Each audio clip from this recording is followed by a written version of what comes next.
It's found footage time. I'm going to be talking about a movie called Tape 407, also known as Area 407. And like I've said, this is a found footage movie, so you already know to some degree if you're going to like this movie or not. If you're not a fan of this type of subgenre, this film ain't going to change your mind anytime soon. But for those of you who do like found footage films, is it a worthwhile film?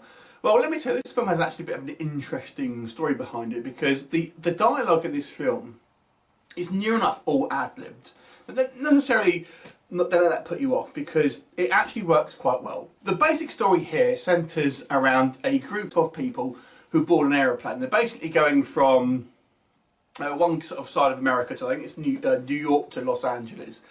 And on the way, basically, they encounter some bad weather and the plane goes down and it ends up in a kind of military testing ground. And what they find out, they're kind of stuck in the kind of middle of nowhere in a kind of fairly large area, and there's some kind of predator that I'm guessing obviously the military have developed for some nefarious reasons, basically. And as well as dealing with the actual plane crash itself, they now have to deal with the actual kind of predator or predators that seem to be hunting them. And we never really get a good look, but they're kind of sort of dinosaurs, basically, or some kind of large lizard at least. And also, of this being kind of the government sort of testing ground, obviously, you've got, I think, the government kind of know what's going on here. And obviously, you want to keep things hushed themselves.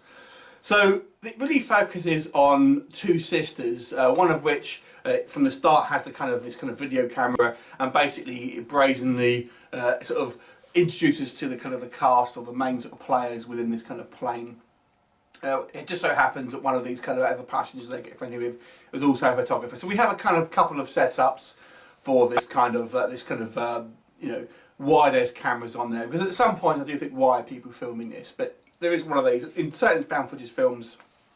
You think that, and this is one of those films. There are a few occasions here we don't understand why people will be filming, but anyway, that's kind of just a you know, a criticism of the whole genre, really. But so the first part of this movie, let me tell you about, is quite realistic, and the reason for that is the way the exchanges are done feels very natural, and this is because the dialogue was for the most part ad-libbed. I mean, I think obviously the actors were told what kind of roughly, you know, the direction obviously they wanted to go, but the actual words that are coming out their mouths are very much kind of ad-libbed, and it kind of, you get that impression that it is kind of, you know, quite well played, and the answers that sometimes people are given, you know, are all pretty good, and kind of seem that they're kind of flowing naturally, basically. There are a few sort of caricatures. Obviously, I think people have been given certain sort of character traits of how they're supposed to react and kind of what sort of person they'll be.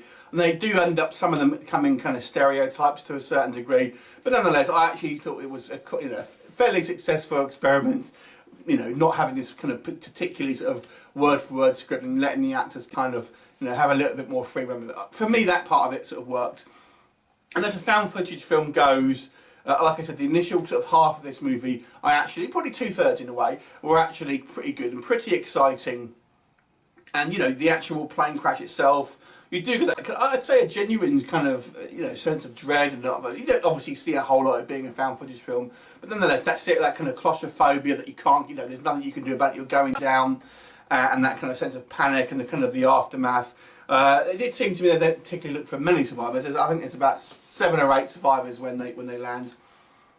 And once they land, obviously, of course, they're trying to obviously get help, and they find out they're not alone, and there's some kind of predator in the dark that's kind of hunting them off sort of one by one, and obviously they sort of try and escape and whatnot. So it was an interesting twist in the sort of found footage genre, and I think it, you know, in its positive points, it is kind of original to a certain degree in its subject matter and the kind of the way it is done.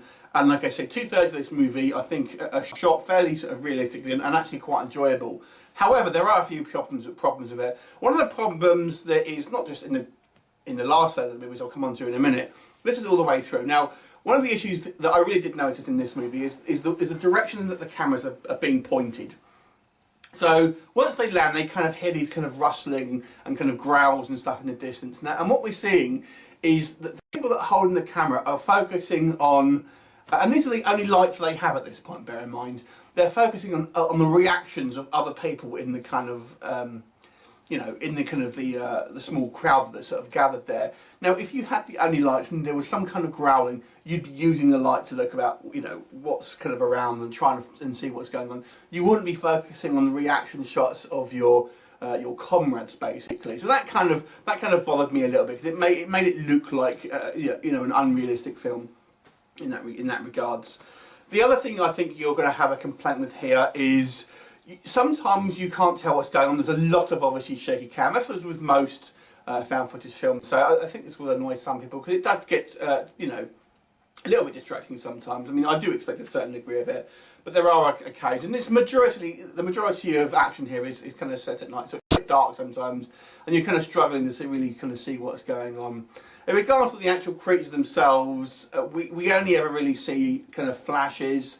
You know, kind of some teeth here, a quick sort of flash here and there, basically. So you'll never really get a look. There's kind of a money shot sort of towards the end of the movie, but again, I'll come on to that bit in just a second.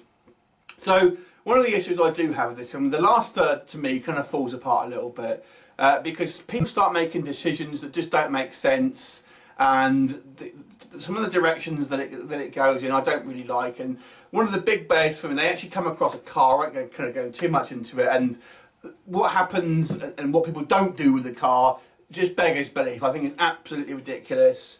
There is a twist at the end as well, which I think is probably fairly obvious, to be honest, about what happens. And like I said, there is a money shot at the end where we do see what's actually attacking kind of in full view, but the effects on that look a little poor. But like I said, it is literally kind of one of the last shots in the film, so you can kind of forgive it a little bit. But when we do see the kind of flashes, you know, here and there, I actually think it works a little bit better, because it has that kind of, I guess, almost like the Jaws effect, where you can't sort of really see what's going on. It's just kind of this sort of unknown terror, and I think maybe it would have been better to keep it like that completely, to be honest. But like I said, I think the end of the movie was the direction it went in was kind of some poor choices, and it kind of lost a lot of steam and just became a little bit too unbelievable. And you were kind of really one of those situations where you were kind of shouting at the screen because people don't make logical decisions and things like that, and it became a little bit frustrating for me. But overall, I actually think this is probably a slightly above average found footage film. I don't think it's anything that I'll probably watch again, but it certainly wasn't a bad watch initially.